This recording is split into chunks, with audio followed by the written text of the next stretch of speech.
of Iron. I'm Jon Andersen. Meet my co-hosts, Nick Best and Akim Williams. We're going to have some amazing guests on the show. Buckle up tight, because we're going to be talking about the shit you're not supposed to be talking about. We're going to be discussing anything and everything it takes to become a Legend of Iron. Legends of Iron is brought to you by Muscle Mints. Muscle Mints is the creator of Carnivore Pure Beef Protein Icing. Beef builds muscle, and Carnivore is the world's #1 selling beef protein. Okay. All right, here we go. Well, I'm ready. I'm ready, brother? You guys are good. Let's do it. Welcome to the Iron. I am Jon Andersen. With me, always my partners in crime, Nick Best. Akim Williams can't be here today, but we have got a really, really exciting guest for you here today. You want to talk about a guy who's juiced into the strongman world. This guy is about as deep in the strongman world as it comes, as you'll know as soon as I say his name. Welcome to the show, Mr. Colin Bryce. What's going down, my brother? How are you? Give it up. Colin's in the house. Applause button. Let's go. Let's go. I'm good, man. Brother, how are you, thank you for gentlemen? joining us. I know you're a busy guy, so thank you for taking the time. Thank you very much. You know, Yeah. I mean, you guys really are legends of Iron. I mean, it's amazing. It's a heck of an honor. I don't think I deserve to be on this podcast, really. Oh, you do. You do. Well, You've been on the let's show. go back. You've done Worlds. Oh, yeah, I was you're- one. No, let's qualify that, Nick. I was twice a reserve at Worlds. A reserve back when you didn't have to be very strong. Yeah. Well, And then guys but like I'll Jon tell Andersen came along and ruined it. If there's a guy that has been involved in the sport and just knows about every different layer of the sport, from athletes to production to commentating, you are the guy, brother. So let's go back to the beginning. I mean, goodness gracious, tell us how clearly you've got a very passionate love for strength. Talk to us about, let's go back to the beginning. Well, I know a lot about television, but one thing I don't remember is don't do a bench press session before you go on a podcast. I mean, it's down my sweat here. My office at home is also, so I just hop on and then do a few reps and come in. But yeah, man, it's life is hell of a busy at the moment. You know, what was the question again? I was sitting there thinking about my sweating forehead. How did it all start, Colin? How did it all begin? Okay, probably you and I are probably quite similar, John, in terms of one massive figure in our lives, and that was Doug Edmonds. I don't know if Doug was quite important in your strongman career, but he certainly was in mine. But yeah, I mean, when I was a young Highland Games guy, and I used to help Douglas out at the games, setting stuff up. He kind of, taught me the tricks of promoting and what, with his boy Gregor. Took me along to World's Strongest Man in 1996 as an equipment guy, because basically it was a month away. No one else would do it for £500, $600-700. So, so I got to go along to Mauritius, man, and it was the greatest month of my life. It just changed everything I thought about. It was just so glamorous, so amazing, World's Strongest Man, and it was just to be around it was such an honor at a young age. I just remember thinking, God, I want to do this. I want to be a part of this. Wouldn't it be amazing if I turned up as an equipment guy and then suddenly I was competing not that long in the future? So that's what I set my goal to do. Huh? But then I realized I wasn't going to be big enough. I just wasn't. I couldn't be committed enough to get that big and strong. So I gave it a go, and I learned enough out of competing that I feel I can just about bluff it. And then, after doing maybe 10 competitions, I've now done about 200 promoting big competitions. So, I think my skills lay more in talking big than lifting big. So that's where I'm at. That's where I'm at, man. Yeah. So, it's I guess a bit like yourself, again, Jon and Nick. Jeez, world-class powerlifters, world-class strongmen.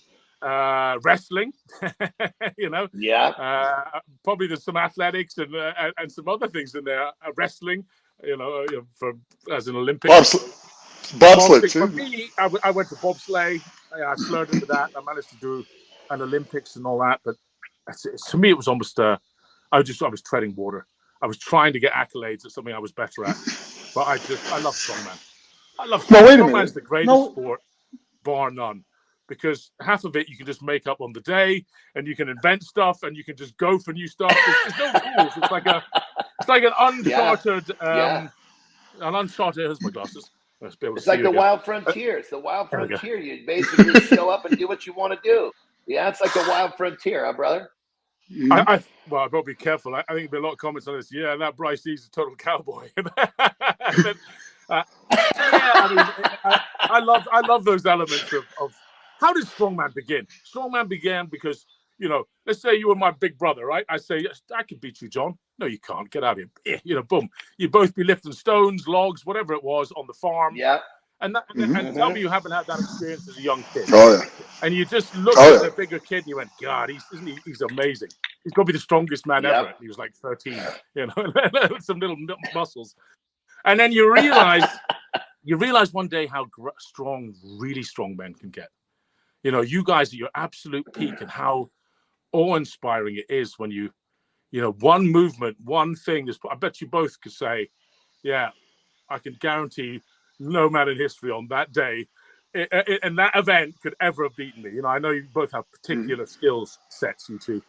You might not have always been the all-round best strongman on the day, but and that's it's a beautiful thing, isn't it? It's a great thing. Just so I don't think it's an alpha male thing. I don't think it's I think almost the opposite. I think it's something kind of wonderful about strength that actually bonds men together. Much like boxing does. Yeah, absolutely. Yeah, and there's something about it goes back to the kind of the beginning of time. It's like there's a certain it's just like there's a certain men trying to, forgive the term, prove themselves. It's I guess to a certain extent, if you go back far enough, the heavier shit you could pick up, the more man you were perceived to be. And it's such a simple concept, but it's so fucking true. I mean, I'm 50 years old now. Nick is in his 50s, and obviously we have learned to train. I'm knocking on the door because well, then getting up there. We've learned to train smarter, and one of the biggest things we got to do is check the ego, because the ego is the part of that gets you in trouble. But when you're a young man, the ego is what builds all of this. Yeah. It's quite an interesting traverse of how it starts. But yeah, I know strength is a beautiful thing. It's my true love. I wish that I was a young man all over again. Do you know the time period? The time period that would have been greatest for strength lovers to live in, especially guys with physiques like you two, would have been ancient Greece. The time of Bybon and Milo. You look at all the statues. They're all totally shredded. And what happened to them? What kind of nutrition were those fellas taking? It certainly wasn't like the Middle Ages in Britain, where everyone was missing their teeth and 5 foot tall and kind of. Those guys were in unbelievable condition, and that's what they trained for. There's in fact the oldest world record I think ever is a 550 or 505 kilo stone in Greece, which has this was lifted by Eustachius, I think his name was, son of 5,000 BC. Isn't that immense? That's chiseled on there. It goes back literally all the way back. So how did he lift it, Colin? That's what I want to know. How the hell did he lift 505 kilo stone? Yeah. I guess he did a hip lift. Yeah. Something you both are quite good at. Yeah, that's right. I'm pretty good at that. So, brother, you might have a couple world have records. Been involved with so many different generations of strongmen, current all the way back. Talk to us about some of the most impressive things that you've ever seen in person. It's one thing to see something on TV. It's another thing to see in person. It just it almost shakes your brain. Like, what in the hell did I just see?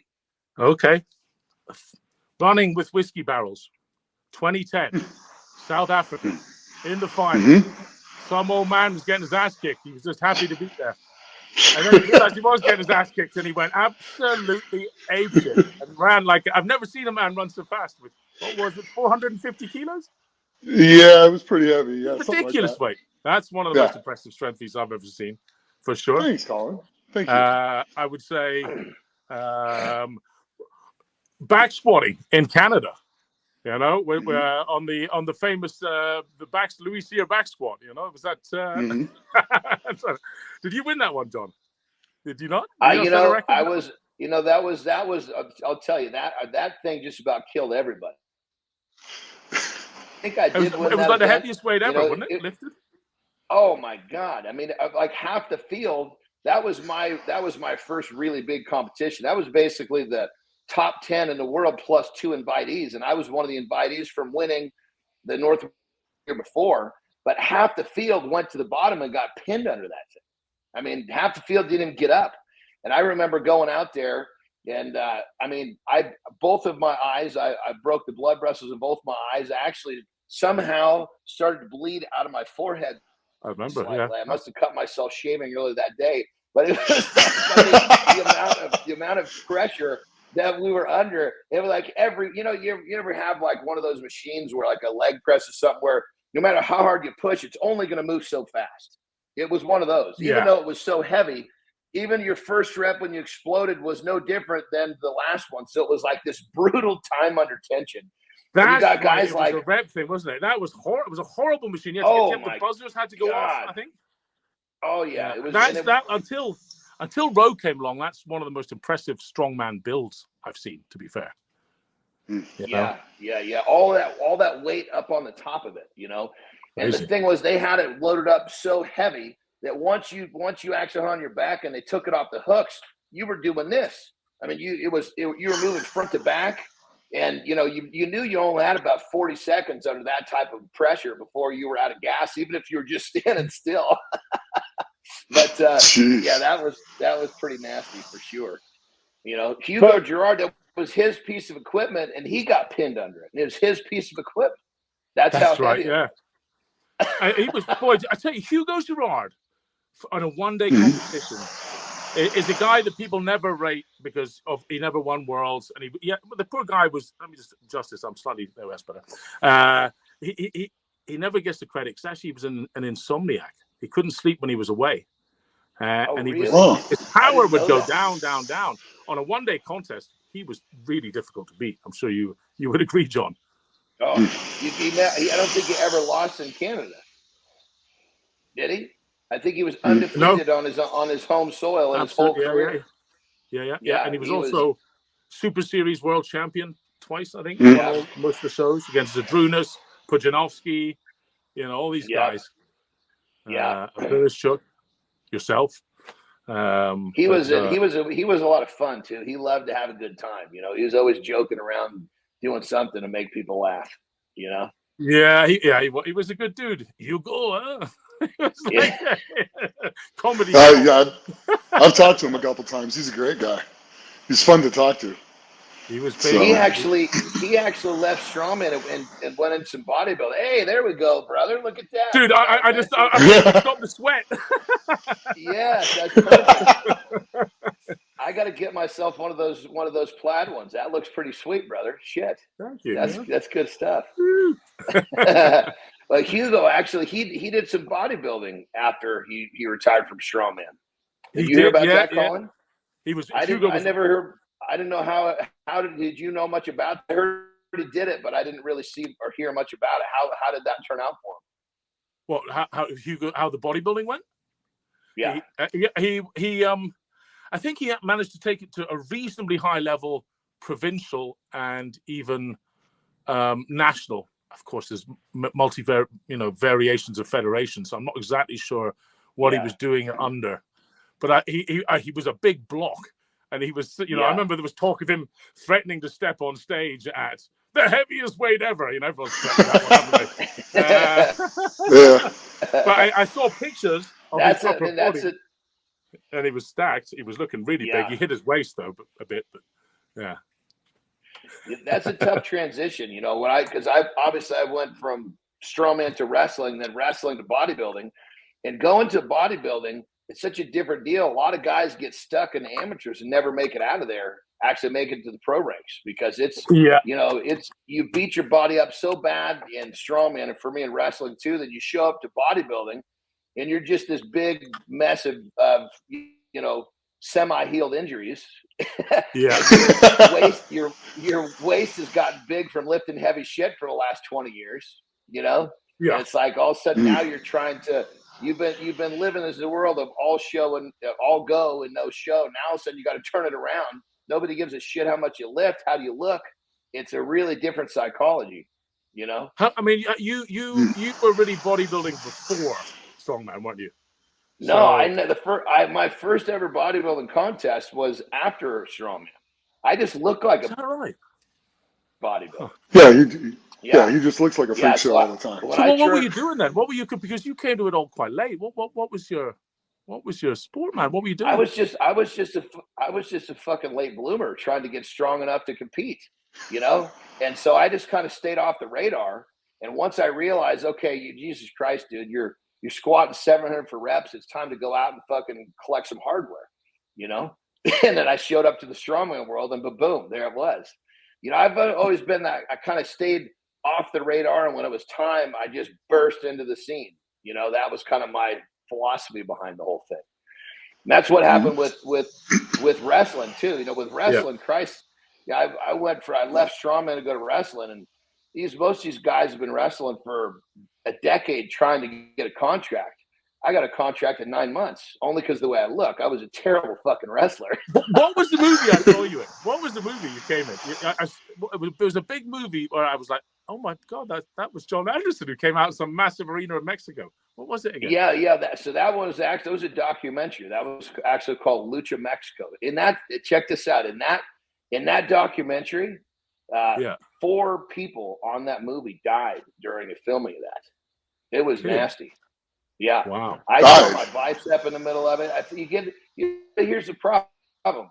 You get a bunch of wrestlers and all they do is try to do crazy shit for the camera. Then you put extra cameras around. People are going to do it.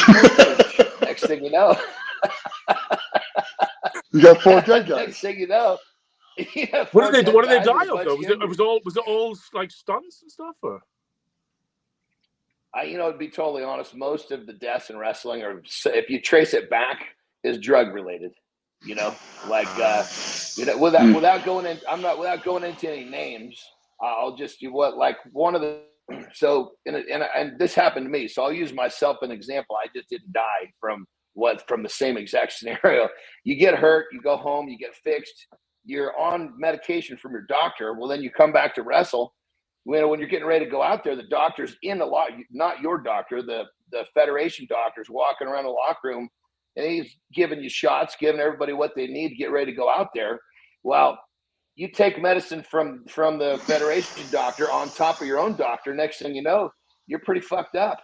Is it almost always pain? Is it pain? Stuff for pain? Yeah, and then what happens and then basically what happens is it just stops your heart. I mean, I had a scenario similar to that where it was a real big match. I was in the ring, and I remember it was like crazy. It was like real electric. And I remember thinking to myself, I'm getting sleepy. I was like, this is not good. Yeah. I definitely got to say that's not good. Everybody, place is electrified and you're falling asleep. Yeah, that's not good, John. Definitely not good. Well, I think I got the dose wrong there. It probably is what kept me alive, you know, because all that electricity is what kept me moving, you know. Oh my God. But anyway, long and short. Good thing you weren't in a quiet hotel room. No, yeah, that's it. Well, that's what it comes down to. Usually some sort of drug or alcohol related, unfortunately. Another guy, he had, I think he had some contract problem, and it was, he was starting to lose his position in the company, and got real fucked up, took some sleeping pills, threw up in his sleep and choked on it, that kind of stuff. It's a rough life, you know? But Yeah. yeah, either way, I don't know how the hell they got talking about this. Jesus Christ, this show's.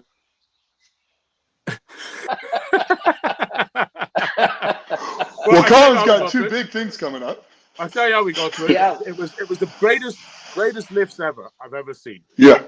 Yes. And I besides obviously what you gentlemen have done, and I want to, first of all, I want to know what your greatest lifts are. So I've got time to think. That wasn't quite enough extra time. So what would be the greatest thing you've ever witnessed live in Strongman, Nick?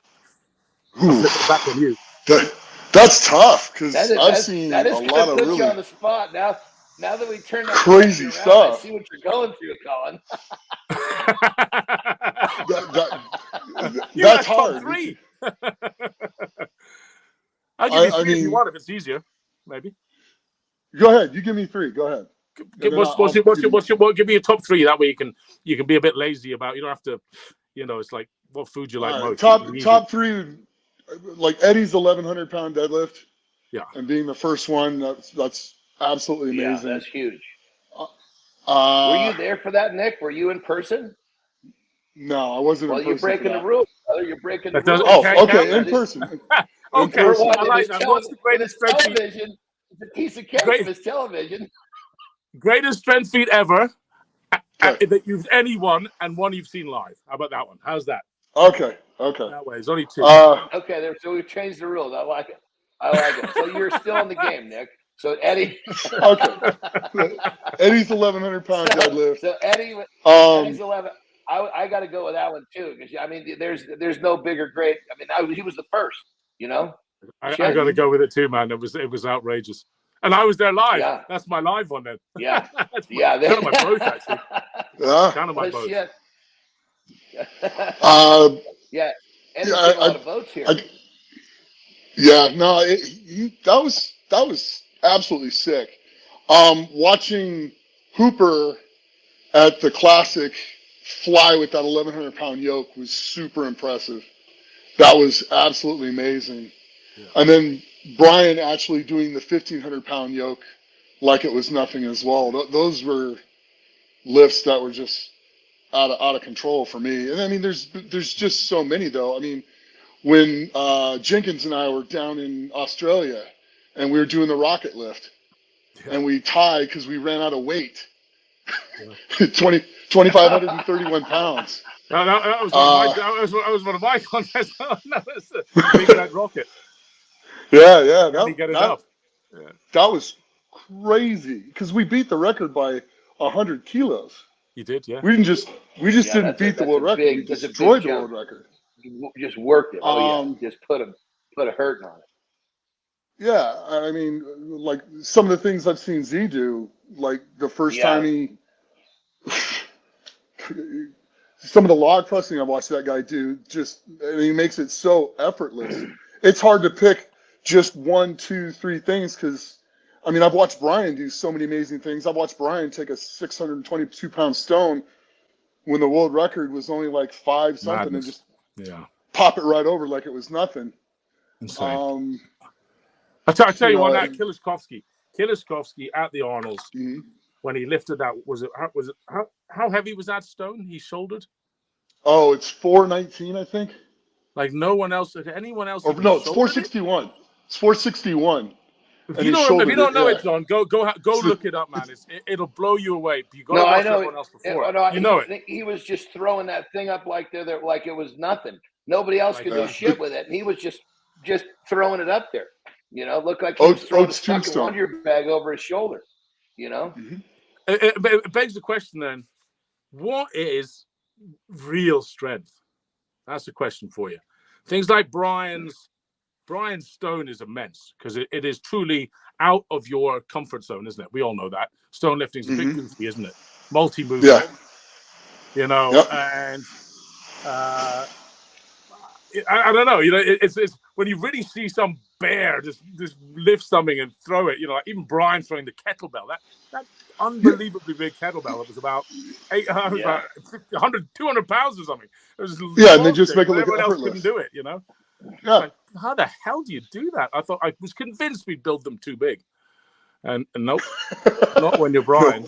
I mean, No. Hapthorne is ridiculous. Hapthorne's insane as well. You know, some of the stuff he's done. You know, I reckon I'm if you kind of- ran, Oh God, yeah. if you took 100 of the greatest strongmen in history and ran 100 events, Hapthorne in 2019 would have won, I would say, 30% of them, and he would have been in the top 5 in another 50 of them.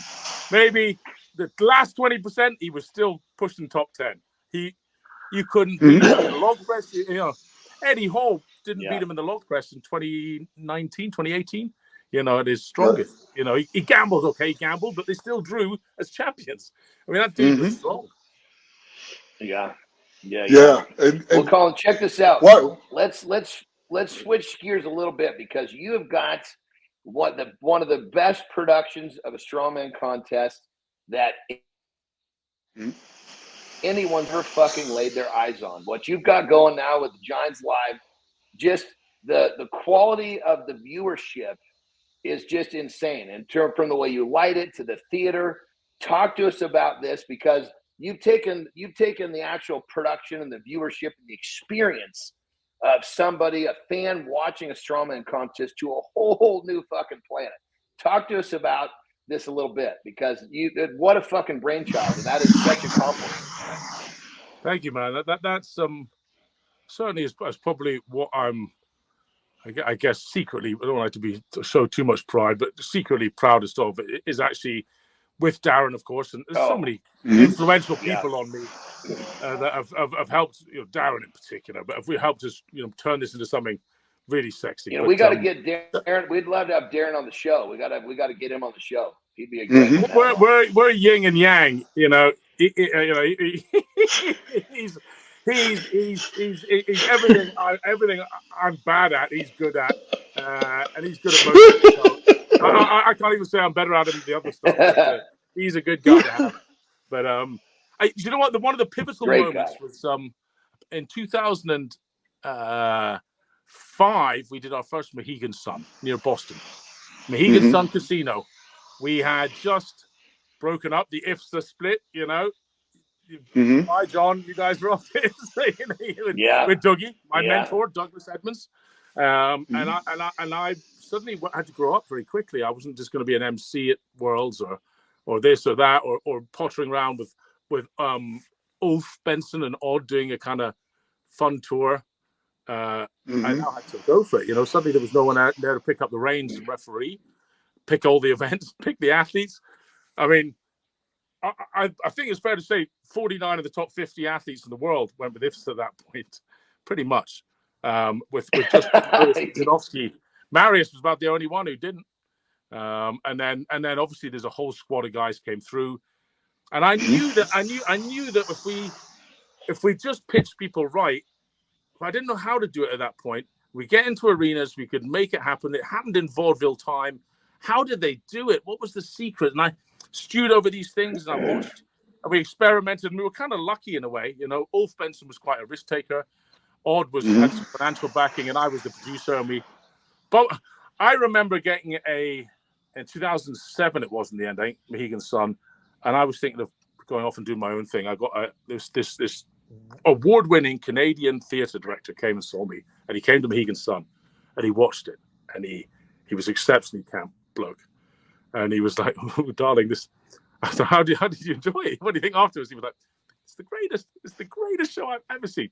I love it. But how you're so lucky, because all of these guys are entertainers without ever actually being told how to do it.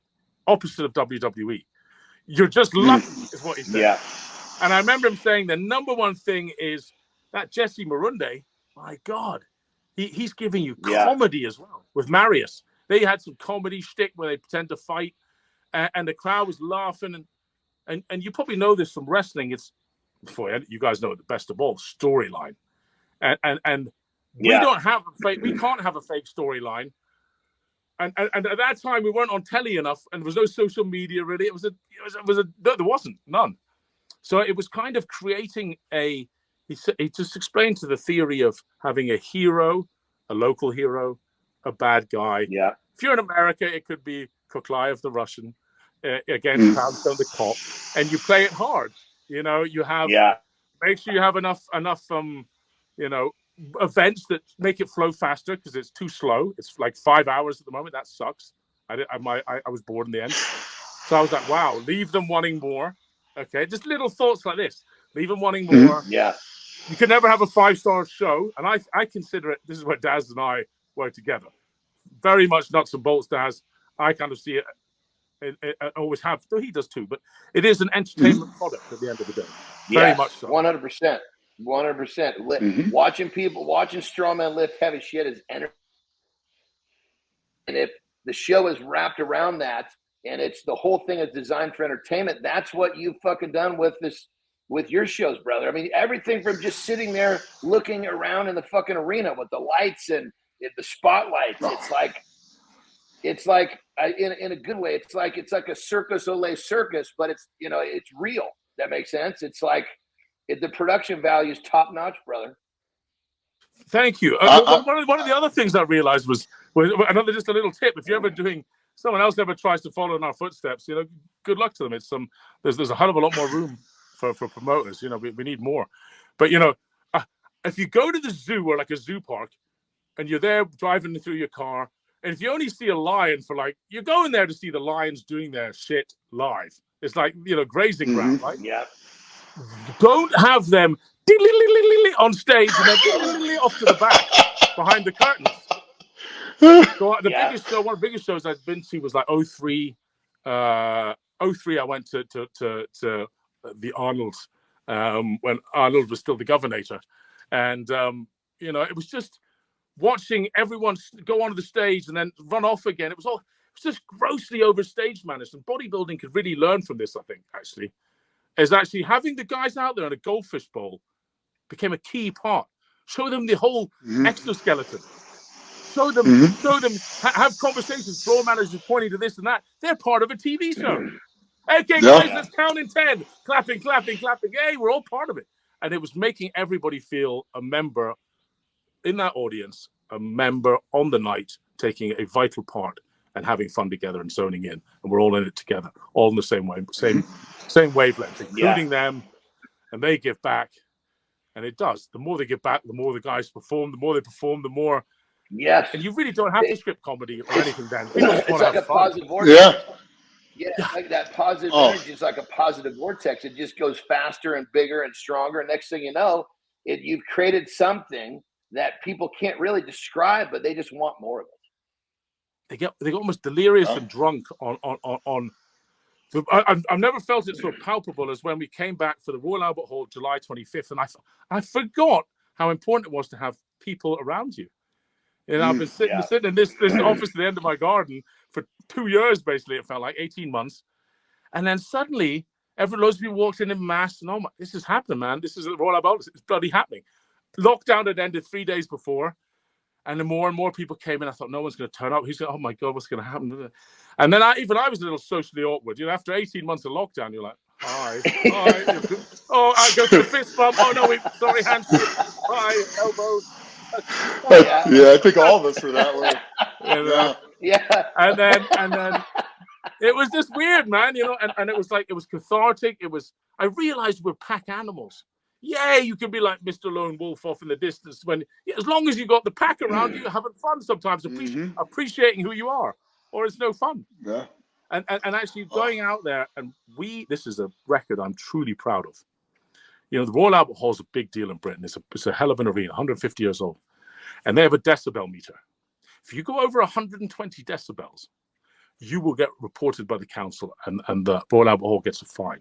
Now, that's with electronic equipment. That's like, wow, we're talking, everyone's been there. Led Zeppelin, you name it. They've all been there and rocked it out. We managed to hit the highest ever non-electric sound, the roar of the crowd, as Iron Bibby raised the world record in the axle. And we kind of fudged the rules. That's Strongman. Everybody had two attempts at it. He had his 2 attempts at it. But guess what?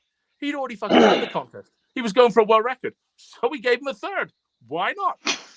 The rules are he's won the contest. He's going for a world record. So you have a 3rd one. Why not? You can embarrass yourself. Absolutely. Everyone thought he was going to fail it. They started laughing at him. this big boy from Burkina Faso. I mean, he's just massive, baby. He's he he's is huge. probably, I call He's him gigantic. the unknown quantity, John. You got to see him. You got to see him in life. He's the most talented human I've ever met, actually. And he just got it, muscled it up to his chest, and then pressed it over his head. And the crowd, it was unbelievable as everyone just let out this roar, ripping masks off, and it was like a moment of I'd love to relive that moment. It was the most beautiful moment, and similar to the 500, that crowd and everything was, you were like mainline it in, man. It was great, it was really electric. It was as good as it gets. Hey, I'll never forget that at the Manchester Arena. I will never forget that when I got to compete there. Thank you. Because when I loaded that last stone and that place went nuts, unbelievable. It's something I'll never ever forget it. Well, you were sadly, and it was a very odd show, that one, because there had been a bomb at the arena beforehand, hadn't there? Yeah, the Grande. We were the first show Grande. back. Yeah, we were the first show back. Yeah, and the whole kind of Manchester people. That's a big, big boxing venue, big everything. They turned up, still in their numbers. It's almost 10,000. They were. You were on fire that day, Nick. Yeah, I had a good day, man. You were that super yoke, unbelievable frame carry with the motorcycles. Yeah. You're pressing. Good day all the way around. You almost got a rep. I got one. I did get one. Can you press overhead, John? Can you still press? So Colin. Oh yeah, John. Yeah, he's good overhead. I still move a little weight around. I still give it a go. Keep in mind as a bodybuilder, I'm supposed to just be all show, no go, but it's just not as fun as fucking landing it on the line.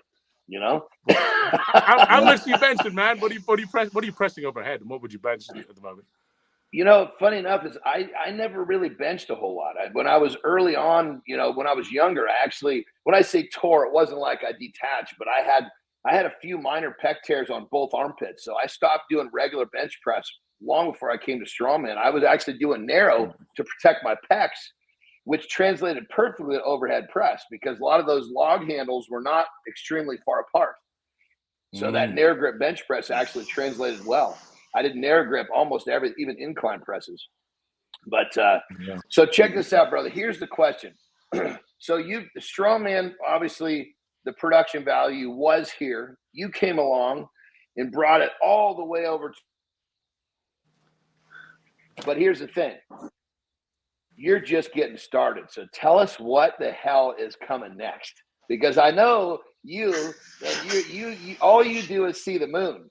And that's a compliment. So you take moonshots, you go for it. You don't just take a little step. If I told you the full plan, if I told you the full master plan in my little head, I would sound like a lunatic. But because brother, here check this out. Here's the thing. When I explain if I explain my goals to people and they understand them, my goals aren't big enough. When people hear my goals, they need to think this fucking guy's nuts. Then I know I'm on track. It's just like you. So go ahead. I had to shift my goals.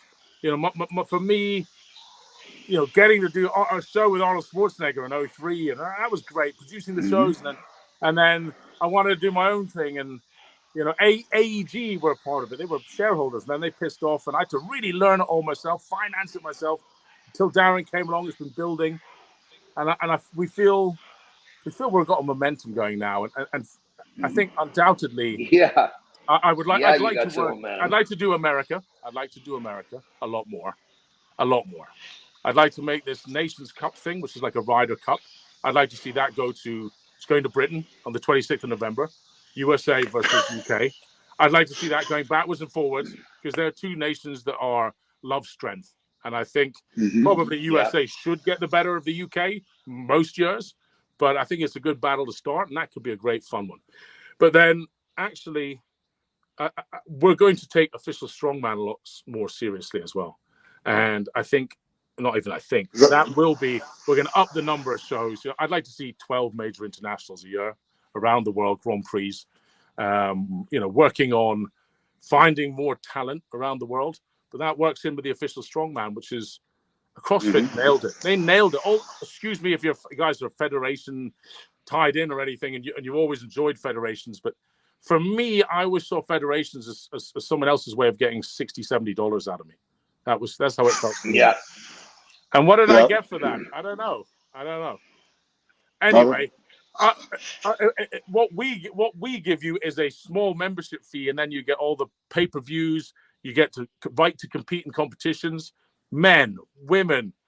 Geez, we'll have binary, third sex before you know it. Why not? Why not? Why it should be everything? Yeah. I love everybody. I'm age, weight, over 60s has got to come soon because Felix and Nick will be over 60 soon, so we'll have to bring that.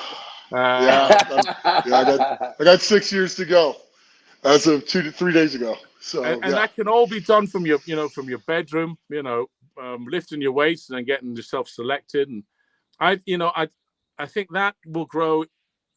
You're asking me my business. I think that'll grow into a huge expo one day, because we saw into the future with the Arnolds UK, where Eddie was the star last year when we were part of it, and Strongman was easily the most, from what I saw, by far and away the most attractive thing there, and it was everywhere for once. The Arnold Schwarzenegger poster, 26 sports or whatever it was, 35 sports. I can remember in Australia the year before Eddie did that world record. When we came into that world record, the poster had Strongman. It's always Arnold's face in the middle, the Arnolds, right? You remember the poster? All the different sports around his face, and bodybuilding was the big one right in front of him, right? Strongman was over here, a tiny one. The following year, there was Strongman right in front of his face, and because we pulled a world record in front of him. And thanks, Eddie. Again. That was amazing. Yeah. But it's so damn easy. Everyone can get it. It's like there's a good story from a guy who went over to buy the television from the UFC, British guy, and being a British big cheese TV guy, he thought he could ask them, I'm coming in to buy your TV, but I have a problem. We're a national broadcaster. Is there any way we can tone it down a little bit? That was the British guy's question to Dana White and the two brothers, and they said, listen, if you're sitting in a bar and the football's over there, the snooker's over there, the darts, you've got the baseball on over there, and then two fellas break out in a fight just over there, what are you watching? Exactly. It's a fight. Yeah. And actually, all we got to do is serve it to people on a plate.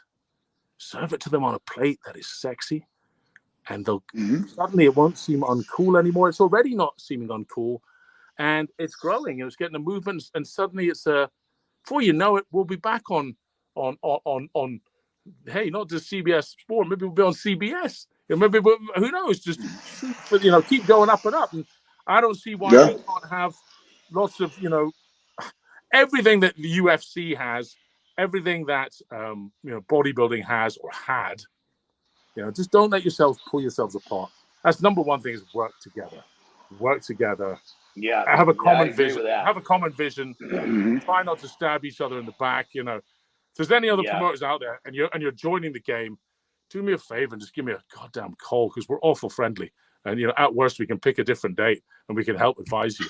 But, no, brother, that's what you're just saying right there. That's game changer shit. Because if you look at like powerlifting and even happened to Strongman, everybody tries to steal a piece of the fucking pie and it breaks it down. What needs to happen is everybody needs to come together and fucking build it up, because that's what needs to happen. If it's ever going to go where everybody wants it to, it's a team effort. 100%. Everybody 100%. Works together. At least don't. It's like I don't know. Maybe the Native American tribes. Had they all come together, they might have been able to expel this horrible force from Britain and whatnot. But if they were always infighting. It's been like the Scottish clans were infighting as well. The McDonalds against the Campbells, but then they couldn't take on. They didn't have the strength to beat the English. And if you don't come together, if we don't come together, it's just as quickly as that. It could all vanish again. Yeah. Just so you know, Strongman at its zenith was around 1880 to about 1905, 06. probably at its absolute peak around just after 1900. Eugene Sandow, we did the Royal Albert Hall. We got 5,000 people through the door, packed it out, the Queen Stadium. It was badass. Back then, they didn't have seats except for the, whatever it was, 500 royalty, like the Marquis of Queensberry, the guy who invented boxing rules, the Queen herself, the Queen Victoria, they had plush seats, the rest were standing. 15,000 people came for 3 days to watch him do strongman routine. And Britain, it was to find Britain's strongest physique as well. So actually they did some strength things, but it was really posing. And that's how Eugene Sandow, they say, started bodybuilding, but really he was a strongman as well. And he did a strongman routine there. So that's quite something. That's 45,000 people across 3 days. So it's a lot of people. Walking out. He was on the front cover of every paper. He was the first sponsored sportsman of any variety. So well, brother, I would say you definitely have, with what you're doing with your shows, you've got the whole thing on the right track. There's no question about it. I mean, the improvements that are happening year by year and the production value. I mean, somebody turns on, like, when you're looking at this, like when you're watching Strongman on YouTube, when you stumble across one of your videos for your shows, you can't not stop to want to watch it. It just looks too fucking cool, I mean, do you want to know a fact? Here's a fact. Here's a fact for you guys. This is how you know you're in the right game. We had. Oh. Hey, Mom. We had Facebook's NFL channel, right? NFL page. The NFL Facebook had less views than us in 2021 by 300 million. We had 1.3. Hold on, say that one more time, brother, so everybody hears this very clearly. Giants Live, Facebook. Actually, I'm quite proud of this one. If lockdown gave us one thing, we took our channel from 250,000 to 4 million. It grew like 15-fold, and we went from having a 50 million views in a good year to 1.3 billion views. Giants Live. That's insane. That's freaking awesome. Isn't that amazing? Eddie's deadlift video on one video has been watched by something like 395 million. We're coming close to the 400 million mark. Wow. That's nuts. How it's a basic That's amazing. currency. It's the US dollar of currencies strength. Anyone can get it. You just turn it on. Yeah. If you're in Timbuktu, if you're whatever, it's so base, and that's beautiful. Just make sure it's easy to understand. The thing about it is the product to the layman, just the overall entertainment value is a big part of what gets someone to stop. I mean, of course, the strongman, the people that love strongman and strength, they know what they're looking for, and what you're giving them is cool. It's icing on the cake. It's gravy. But for the people that are discovering it, when they hit the way that you've just in the last cup, I mean, oh my God, you keep stepping it up to the point where, it could be anybody is going to take a look at that video and you can't help but stop and look at the theater. You can't help but stop and look at so many different elements. It's just a fucking cool show. And that then, of course, put on, then once you actually stop long enough to see, holy shit, here's this guy that's doing this crazy feat of strength. I mean, brother, you just keep doing what you're doing. And I mean, the trajectory of that show alone is totally changing the game. And if you continue to do what you're doing, I can't see how this whole thing you want it to go. Here's a question, right? I mean, it probably wasn't like this in the USA because you guys had the football culture. When I was in America growing up as a kid, and I grew up in Pennsylvania, I left when I was like 14, and everyone was already pumping iron. Kids were pumping iron at 11, 12, 13. You know what I mean? But in Britain at that period, when I went back, if you were lifting weights, are you a muscle Mary? Are you? You go down the gym, do you? You're like, you know what I mean? No, what does a muscle Mary mean? What's this ridiculous? That's what you were seen as. You were sort of, it was, it was all the boys down the gym together. It was like a slightly perverse subculture, almost, kind of. And it was, of course, Strongman was even worse. It kind of had like this kind of end of pier, kind of sleazy low end image, and the bodybuilding was kind of, people were always sort of making cheeky comments about it on TV and whatnot. So I'm just so glad that image, it really fills me with pride, actually, when people, anybody could be proud to say they're a Strongman fan. It probably sounds weird to American actually. You guys are so much ahead of us. You always have been, in this kind of thing. Strength sports, But I imagine probably if you were a little older, go back, if Nick was 10 years older, he'd probably have experienced that in America, Probably. Probably. Probably a little the rest bit, of the world for sure. But now it's just cool to go to the gym. I mean, how many gyms are in your hometown? There used to be like one or two. Oh, right? Oh no. There's probably over 100 here. Oh, how many times have you said to yourself, over you 100. two, I should start a gym? No, there's just far too many gyms, and then suddenly there's double the amount there was last year, and they're all okay. I actually had a gym for a while. I had a gym prior. I did. I went a totally different angle though. What I did was it was small. It was kind of I called it private because that got me away from a whole lot of the public laws I didn't want to deal with. And then I was actually selective of who I brought in, and the membership was $350 a month. So it was like I was protecting the culture. Does that make sense? And so I like it. It wasn't. It's it was like if you want to come in here and you don't want to put your cell phone on the fucking shelf, then this is not the place for you. Yeah. You don't have to get upset about it. It's not your place. Yeah. It's like a true members club. The members just like you said, there's 15 more fucking gyms right down the street. You could be on your phone all goddamn day, but just not here, Yeah. And I think that's what's missed is that there's so many gyms that all service the same stupid shit. If there was a little bit more niche to it, you find that a little bit, but it's not really enforced. I think sometimes when people enforce a niche, it actually becomes more popular than if you try to, be flexible with people. That makes sense. That's what worked with me. Yeah, I like it. I like the fact that it was, I mean, people came to kick ass, and that was it. COVID came along, and that pretty much changed everything. But it was a fun venture. It was, I basically at that point I said, well, COVID's here. Everything's getting fucking closed down. So I basically shut that baby down, bought a house in Mexico, and came and quarantined myself down here. That's where I am right now, actually. Quarantined myself for a year in Mexico. Nice. Locked in where are you? Which part? Where in Mexico? San Felipe. So it's actually a drive. I've between strongman and wrestling, and even bodybuilding, I've been too much time on a fucking airplane. So I can actually drive from my Southern California house down here to Baja.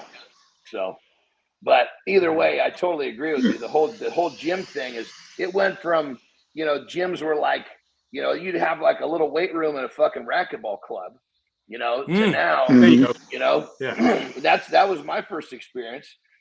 My dad would play fucking racquetball, and I'd go in there, and there was no really free weights. It was all one of those, there was all the pins, and it was like, totally archaic, but all it did was collect dust. Nobody was in there. Nobody understood it. I don't think we're too far away from you go to like the whatever schmo hotel now, and they've got dumbbells up to 50 pounds now, maybe more.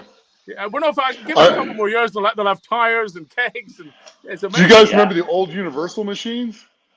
Yeah, that's what I was talking. That was the shit that was in the racquetball club. That was like the whole gym. Yeah. Oh my gosh! And it was like hilarious. It was like one big station in the middle, and there was a few things around the outside of it. That's all it was, Yeah, they had like a weird, funky leg press on it, a dip machine, Colin, pull down machine. Multi-station, the universe. Yeah.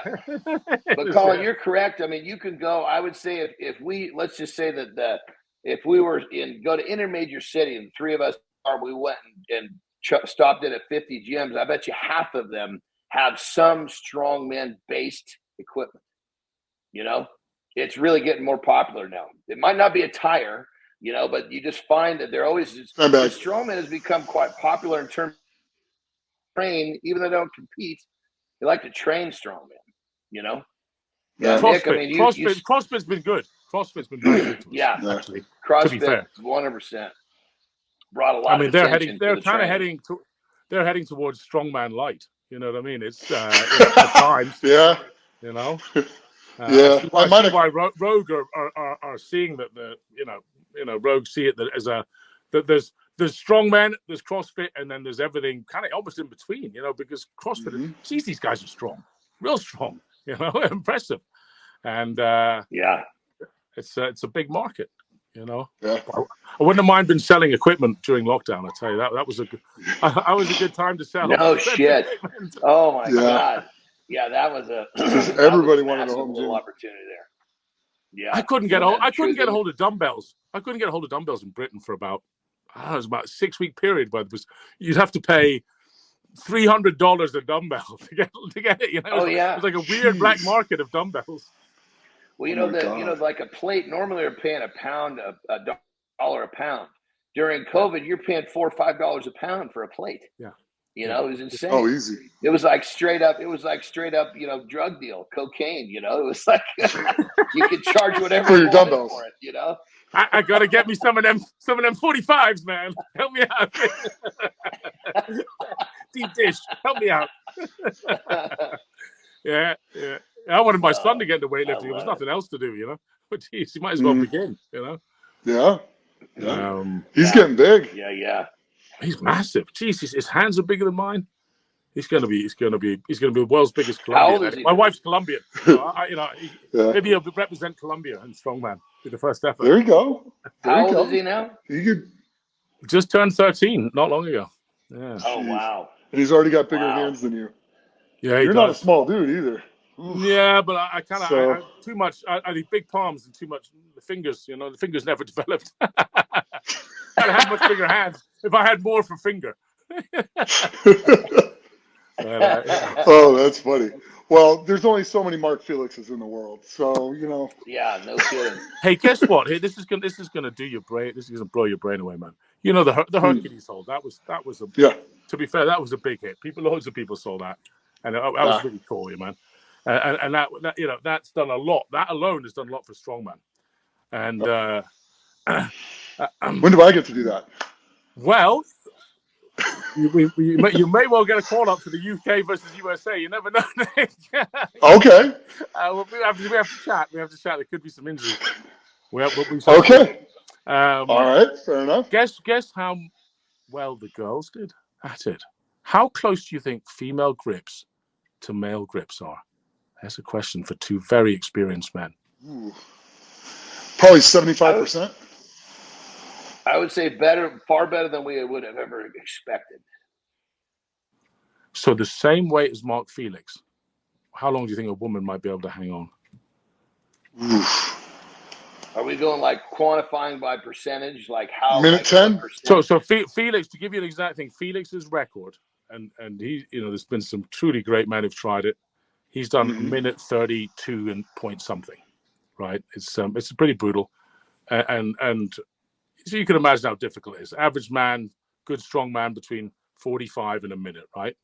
Novikov, tough bastards like that. Lissus might do a minute and 5, minute and 8. I think Oberst did a minute and 16. You know, Iron Bibi did a minute and 15. Huge. The two closest to Felix is 132. I think we're going to see, because the women are going to do the same weight as the men. I think we're going to see a woman go over a minute. You're kidding me. Yeah, I figured like a minute 5, minute 10. I don't think their grips are really much different at all in holding strength. It's how much you want it as well. There's a bit of that. Wow. How thick your pad of your hand is, how you can get around it. But you watch Donna Moore, and the other British girls who've tried it, they were shocked us. I mean, there's, you know, they are strong, man. They are really strong. I actually looked it up. I thought, how can this be possible? Started looking at the physiology. Women have supposedly got almost, I think it's about 90-something% of this leg strength of men. Did you realize that? No. 60% of the upper body. Those could be way out, those figures. but that's kind of in a rough field. It's the upper body but not the grip. The grip doesn't let them. There's a lady in Britain doing 150 farmers kilograms. That's like, Oh my God. 330. Yeah. 330 pounds. Yeah. That's massive. That's massive. That's cool. Wow. That's pretty That's interesting. pretty cool. You wouldn't want to be in a really competition where she's competing. No shit. No shit. Yeah, that'd be fun. So Not that's worried my about next step. But Johnny asked, what are we doing? I really want to. I've got a daughter, and I want to showcase female strength, but not do it Very in any cool. kind of, not try and do it in any overtly, well, the Glamazons was one thing. I know the IFSA guys tried. It just there's no need to have some sort of sexual element to strong women. It's cool as it is, and women should be allowed to do it just as much as men. And clearly, they can do some immense things. That old Husafeld woman from Iceland, she could lift a stone or two.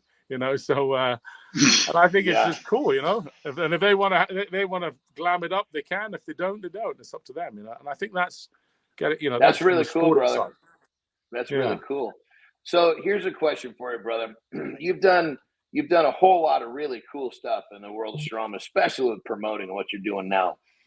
If you had the ability to get into a time machine and go back and give yourself one piece of advice, how far back do you go? What do you tell your younger self, and what would that piece of advice change? I actually wouldn't go that far back. I would go back to about March or April 2020, when it was the first time in my life I felt out of control because the world changed, and my government would. Who the fuck are my government to tell me what to do? They work for me, and it was suddenly, and we were heading towards our biggest show ever. And I almost that really. It kind of knocked my belief in life. It really, I found that very painful to take. I really did. Luckily, I had a lot of Facebook videos to zone in on to make, to become very insular and didn't really want to speak to a lot of people. And it knocked me down, man. And what I'd say to myself is, Colin, don't worry, man. It's okay. You can't control everything. You just have to just roll with this one. It's going to be fine in 18 months. Don't worry, son. You'll be all right. Chill, smile. Do a little more playing in the garden with your kids like everyone else. It's okay. Play in the garden. There we go. That's about a it. piece of advice. Like Play in the garden. That's cool. I feel like I aged a lot in that time period, and I became rather antisocial in some ways, and that's not a good thing to do. That's not a good thing to do. Be so stressed about your ambition. Ambition is a killer, and we have to be very careful about that. Set your goals, but enjoy the journey. Because if you become so obsessed with your goals that if you're knocked off course, it becomes we know a man or two who's like that, who's just almost, some of them are setting themselves up for a fall. They've got to be careful. You've got to work on being rounded in life, because I know it's important to achieve things. Yes, it is, but it's also important to enjoy the ride, and that's one thing I have learned. But it was a painful bump to get there. I'll be honest. Yeah, that's a great piece of advice right there. Huh? Yeah, going after. I love that, Colin. That's beautiful right there. Go get those goals, but remember to enjoy the ride. That's. I have to remind myself of that often, and it's really helpful to hear other people like yourself say that, because it just it backs up the stuff that we know that we need to do, but sometimes we're not always very good at doing. So very cool, brother. Very cool. Yeah, answer phone calls to old friends. All those things. Sometimes you're like, I'm just too busy. I'm too busy. I gotta get shit done. And you think, God, one day you wake up and why is no one calling me anymore? I want to have fun today. Well, that's because every other day all you're doing is working. You're possessed. Yeah. So there we go. That would be my. What's you going if you were to take? Please, your turn. What would you two guys do if you had to go back? What would you change? Would you change anything? Would you want anything to change? I wouldn't change anything, but what I would do is I would give myself. I would go back. I mean, because my life has been a series of it's the it's those big challenges that I didn't think that I was going to make it through. It's those were the things that actually brought me to the next level. And what I would have told myself is, look, there's going to be a series of these times where you think your world is coming to an end, and that those are your biggest opportunities. It took me till I was in my fucking late 20s to figure that shit out. But once I realized, okay, when I don't think I can breathe because I think I'm so fucked, that's the moment that changes my life in a good way. But it just took a fucking while for me to figure that out. Now, when I'm catching myself out of breath, I start looking around, going, okay, what the fuck's coming? Let's go, because I know it's here. You know? Yeah. What about you, Nick? I don't know if there's anything I would necessarily change, because everything I've gone through, and I've gone through some unbelievably great things and some really traumatic stuff, and it's just that's how life is. Yeah. If I changed something in that, I wouldn't be who I am today, and I wouldn't have gotten where I've gotten. So I don't know. There's a whole lot I would change. I would probably change the way I deal with stress. Kind of like what you were saying, Colin. Everything's going to be okay. Just put your head down, get the job done, take your time, and enjoy life. Spend time with the people that are important to you. And because one day, you never know, they're not going to be here. And you might as well spend time with the ones you love while you can, because they're making a lot more things, but time is not one of them. No. So, and Colin, the cool thing, Nick, Colin's the first one that's turned that question around on us. Other guests. I want to hear what people like, guys who've really lived what they think. It's important to listen to other people. Anybody, but I mean, especially fellas like you are kind of been along the same journey. Some real like highs. Oh my God, but this is it. We're on a roll, and then the downwards and upwards, and it's. I mean, Nick, you've had a big high recently with that whole, the strongest man in history. Must have, you're really tasting success there, and that's difficult to then. I mean, that was a bummer. It didn't get second season. But is there a chance we're still?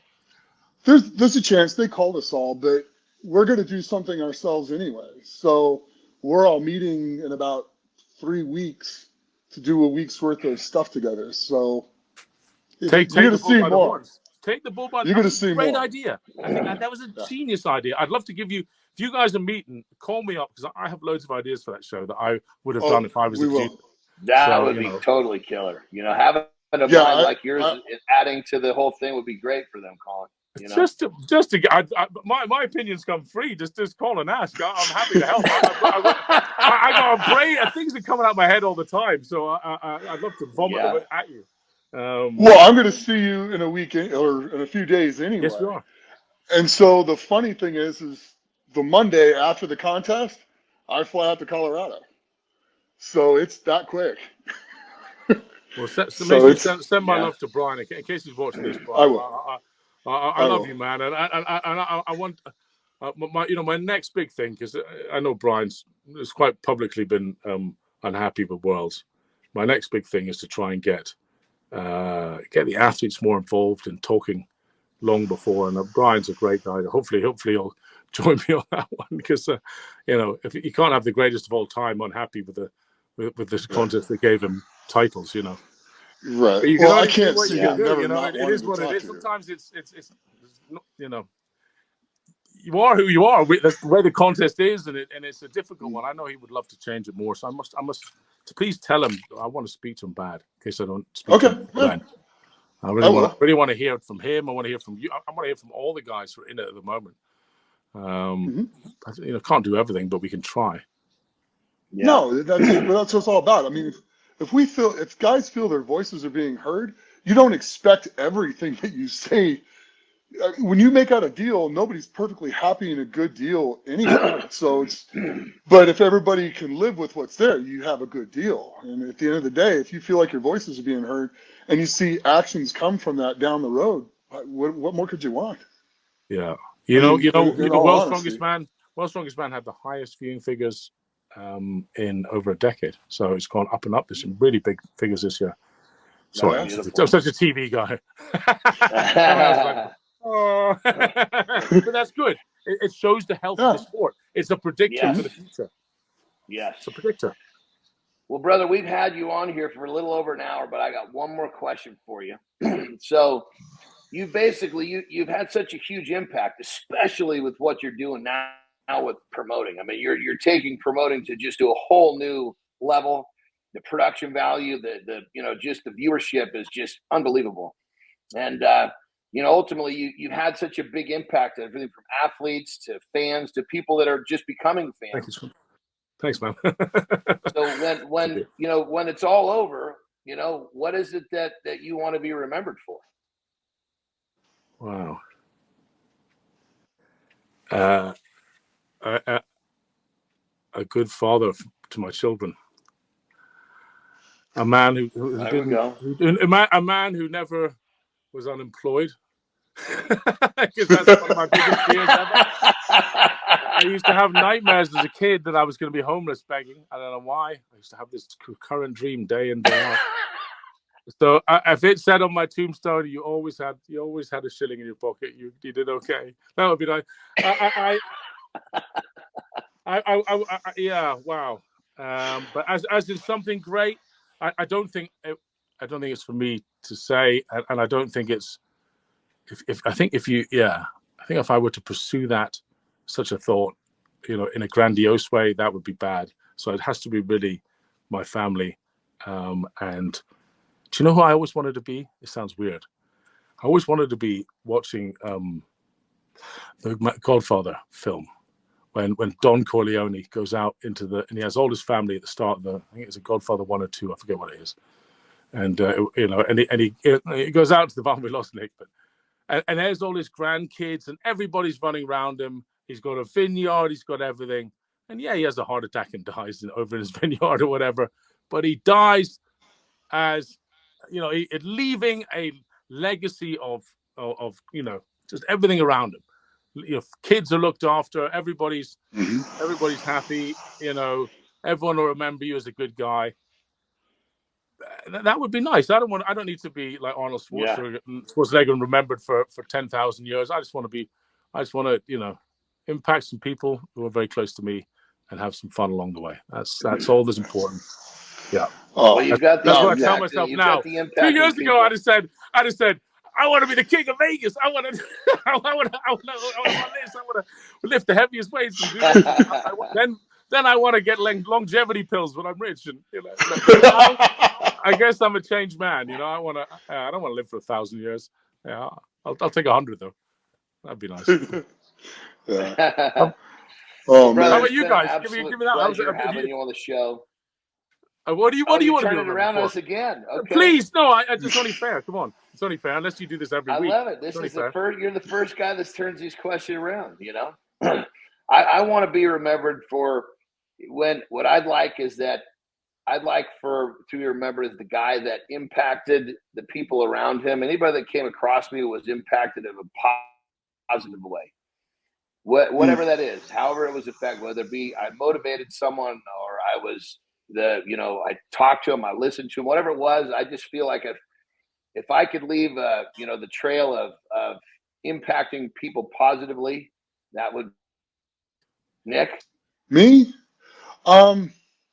Good father, good dad. I mean, I love my kids. That kind of goes with that.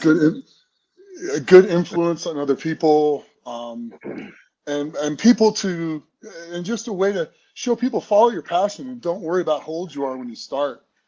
I mean, Brian pointed out to me, like when I was on his podcast, that I started doing World's Strongest Man at 41 years, 10 months, and I did 10 of them.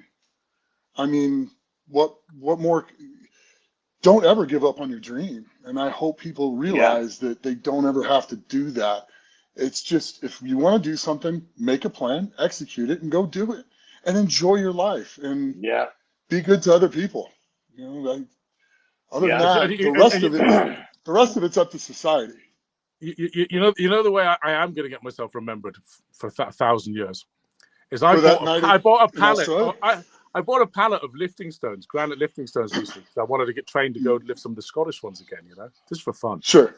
They came and they were ridiculous. I mean, the biggest one was like 300 kilos. They weren't exactly pressing stuff. They were massive, beautiful stuff. They arrived on a pallet, and I kind of slowly rolled them into my back garden. And I had a chisel, and I started chiseling this granite. Took me ages. Finally, I did Bryce just for fun on one of them. Then I thought, I'm going to make it deeper and deeper. And it's going to take me probably about 2 years. So I'm going to dig Colin Bryce into the biggest stone of all. And in case I forget to tell my wife, that's going to be my tombstone. And that fucker will be there for 1 billion years. Well, that's my family's... that was their business, was headstones. No way. When I was a kid, I remember going in for the grave markers and seeing my great-grandfather at 90, with the hand and a 3-pound sledge and a chisel. That's right, yeah. Chiseling it out. So, yeah. But if you go sandstone like most Scottish ones, I've been researching my family while I was over lockdown. All the sandstone ones after 100 years are washed away. Don't go sandstone, whatever you do. Go deep granite and do it yourself. Do it right. Yeah. There you go. That's cool. Absolutely. Well, brother, thank you so much for coming on the show, man. It was a lot of fun. And we know you're a busy guy, so we appreciate your time. Nick, you have anything with Colin before we wrap this baby up? Yeah, I just want to say thank you for everything. You've had a massive impact on my life. From all the World's Strongest Men stuff to that first meeting in South Africa when I was talking about putting on contests here and doing giant slide qualifiers, to going to Australia a couple of times, once apparently as Goldberg. That's right, man. Yeah. We raided the Formula One party with you as Goldberg. Yeah. I was your body. I was his bodyguard. The guy the manager of the place thought I was Goldberg and called the whole security staff, and I'm just walking around. But you got to understand, it's an after party for Formula One. So these guys are in tuxedos. They're in, the girls are dressed to the nines. They're multi-millionaire drivers. The whole lot were there. Yeah. Yeah, I mean, and we're in khaki shorts, a pair of sandals, a t-shirt. We're walking. And Ed gets in and starts pressing women over his. The usual strongman nonsense began. Yeah. And then he kept calling me Goldberg, so then everybody thought I was Goldberg. And then about 1:00 in the morning, I ended up taking a picture, and all of a sudden there's a line going out, like a good 50-foot line of people standing there, and they're just taking pictures with me. And it was just the absolute craziest thing. It was one of the funnest nights I've ever had out. So thank you, Colin. Yeah. Thank you, gentlemen. It's a pleasure being on with you fellas. Thank you. Thank you very much. Well, we appreciate your time. We know you're a busy dude, and we appreciate you coming on. Importantly, I want to say, keep fucking doing what you're doing, man. You are absolutely crushing what you're doing. It just gets better and better every year. And I'm a fucking fan, brother. I love watching your production. It's absolutely fucking off the charts. Yeah. Jon Andersen, thank you, sir. It means a heck of a lot from you. You got it. Well, that being said, there is another edition of Legends of Iron. We've got Colin Bryce here talking about some fun stuff, but more importantly, support what he's doing. Like, check out his shows, check out his productions, because this guy right here is the one that's going to take Strongman back to where it needs to be. They're going to take it to a new stratosphere. You're looking at the man who's going to do it single-handedly right here. So that being said, everyone, thank you for watching. There's another edition of Legends of Iron. We'll see you next time. Legends of Iron is brought to you by Muscle Mix. It's time to stop around. You want to build some muscle? You want to build some serious muscle? Well, guess what? Beef builds muscle. RTD, carnivore, ready to drink, lactose free, tastes great. You want to build some muscle? You better start eating some beef. Beef up with carnivore RTD. 40 grams of protein, 0 fat, 0 sugar, 0 lactose. What the are you waiting for? Get yours today.